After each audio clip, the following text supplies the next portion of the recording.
各位朋友，大家好，今日我哋嚟講下香港樓市嘅最新情況。以下係2024年屯門樓價嘅回顧。今次我哋會用黃金海岸嘅資料嚟做比較嘅。根據雅虎財經喺2024年2月27日嘅報道，屯門黃金海岸中低層 D 室當時獲外區客入市，兩房造價跌穿400萬。該單位實用面積476尺，業主原本叫價418萬嘅，最後減價減到390萬就成交啦。減幅達到6.7%，平均尺價係8193蚊，造價同尺價均創屋苑同類型單位嘅新低。另外，根據香港012024年7月初嘅報導，屯門新樓盤黃金海灣2南首批提供139伙單位，戶型涵蓋開放式至兩房，實用面積達到206至到444平方尺嘅。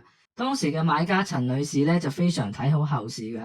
佢認為如果減息之後呢個樓市將會平穩啦。目前入市個樓價嘅跌幅都係有限嘅。以下係屯門近幾年新盤嘅折實平均尺價。我哋可以睇到呢，由2020至到2022年嘅時候呢，嗰個新盤嘅尺價呢都係維持喺14,000蚊至15,000蚊度嘅。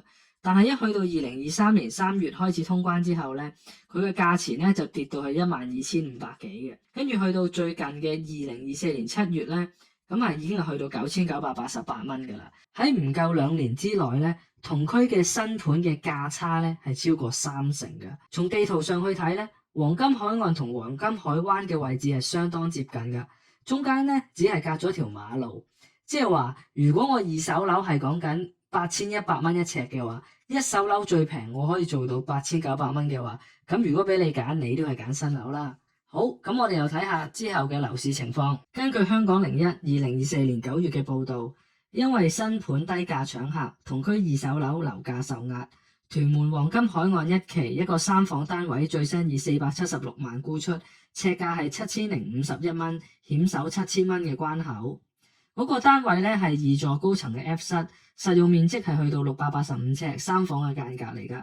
咁新買家咧係同區換樓嘅啫。咁近期咧都有類似嘅單位成交㗎。咁一個一座低層 A 室，實用面積一樣嘅。咁佢喺8月嘅時候咧就以535萬賣出嘅。咁個尺價咧就7,810蚊。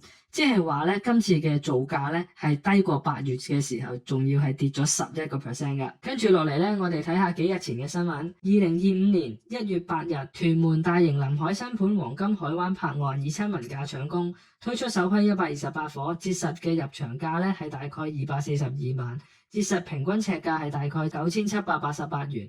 相比起第一期嘅黃金海灣2南咧，屬於原價加推嘅。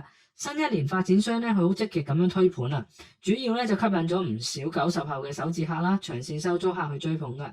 租金嘅回報大概係4至5厘啦，屬於自住又得、投資又得嘅。咁新盤嘅詳細分析咧，可以睇翻我上一條片嘅。跟住落嚟咧，我哋睇下新盤開售之後幾日嘅情況。2025年1月13號咧，根據信報報導，黃金海岸3房東南430萬易手，屯門黃金海岸5座低層嘅 F 室啦，實用面積大概係685尺啦，又係一個3房嘅單位啦。